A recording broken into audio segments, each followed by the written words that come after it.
এখন কিন্তু বেশ ভালোই ঠান্ডা পড়ছে। এই ঠান্ডায় দুপুরে কিন্তু গরম গরম শিং মাছের ঝোল দিয়ে ভাত খেতে ভীষণই ভালো লাগে। আজকে আমি আপনাদের সাথে শেয়ার করব কিভাবে আমি এই শিং মাছের ঝোলটা রান্না করেছি। আশা করছি আপনাদের ভালো লাগবে। হ্যালো এভরিওয়ান, আসসালামু আলাইকুম। কেমন আছেন সবাই? আশা করছি সবাই ভালো আছেন। আলহামদুলিল্লাহ আমরাও ভালো আছি। আজকে খুব মজার একটা রেসিপি শেয়ার করব। এখানে আমি কিছু বড় সাইজের শিং মাছ নিয়েছি। এই শিং মাছগুলোকে খুব ভালো করে ঘষে মেজে আমি পরিষ্কার করে নিয়েছি। আর আজকের এই রান্নাটা আমি শিং মাছ একটু ভেজে করব। আমি সবসময় কিন্তু শিং মাছটা ভেজে রান্না করি না, মাঝে মধ্যে আমি শিং মাছটাকে কষিয়েও রান্না করি। তো এই তো তেলের মধ্যে আমি দিয়ে দিয়েছি বেশ কয়েকটা শিং মাছ। তো এখানে কিন্তু শিং মাছের পরিমাণ একটু বেশি, সেজন্য আমি অল্প অল্প করে দিচ্ছি।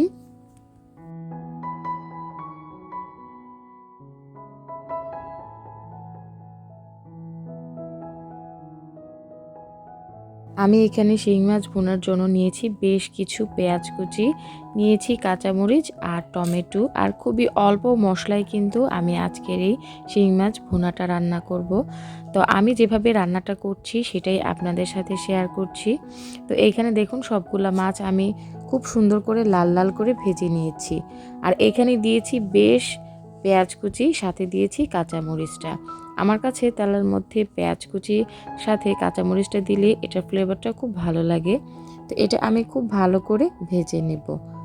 আর পেঁয়াজটা কিন্তু খুব সুন্দর করে লাল লাল করে ভেজে নিতে হবে, তাহলে এটার ফ্লেভার আর এটা খেতে কিন্তু ভীষণই ভালো লাগবে।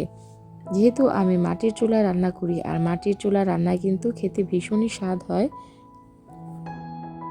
এখন এখানে আমি কিছু বাটা মশলা দিয়ে দিব, পেঁয়াজ আর রসুন বাটা।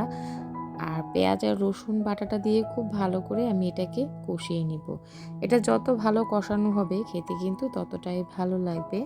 আমি এখানে সামান্য একটু পানি দিয়ে কষিয়ে নিয়েছি। এখন এখানে আমি দিয়ে দিব কেটে রাখা লাল লাল টমেটো। আমি এভাবেই টমেটো দিয়ে শিং মাছ ভুনা করি।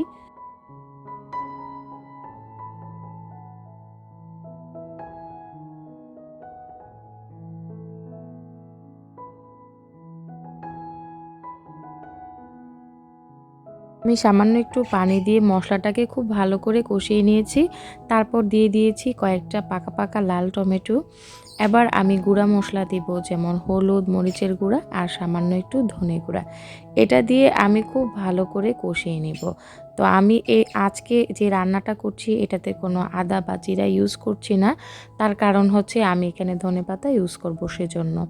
খুব ভালো করে কষিয়ে নেওয়ার পর আমি এখানে ঝোল দিয়ে দিয়েছি। তারপর ঝোলটা যখন বলক চলে এসেছে তখন এখানে আমি ভেজে রাখা মাছগুলা দিয়ে দিচ্ছি। মাছগুলা দিয়ে খুব অনেকটা সময় কিন্তু ভালো করে ফুটিয়ে নিতে হবে। আর সব সময় মনে রাখবেন যে শিং মাছ রান্নার সময় যদি খুব ভালো করে ফুটিয়ে না নেন তাহলে খেতে খুব বেশি একটা ভালো লাগে না। তারপর ঢাকনা দিয়ে ঢেকে আমি অনেকটা সময় খুব ভালো করে ফুটিয়ে নিব। আর আমি যে তরকারিতে ধনেপাতা ইউজ করি সেই তরকারিতে খুব বেশি আহামরি মশলা ইউজ করি না, তাহলে আমার খেতে খুব বেশি একটা ভালো লাগে না। এই যে দেখুন আমি কিছু ধনেপাতা নিয়েছি, এগুলা কিন্তু দেশি ধনেপাতা। এগুলা এখন আমি দিয়ে দিব। তো কেমন হয়েছে আমার আজকের এই রান্নাটা অবশ্যই কমেন্ট করে জানাবেন। যদি ভালো লেগে থাকে তাহলে প্লিজ আমার চ্যানেলটা সাবস্ক্রাইব করবেন। সবাই ভালো থাকবেন, আমাদের জন্য দোয়া করবেন। আল্লাহ হাফেজ।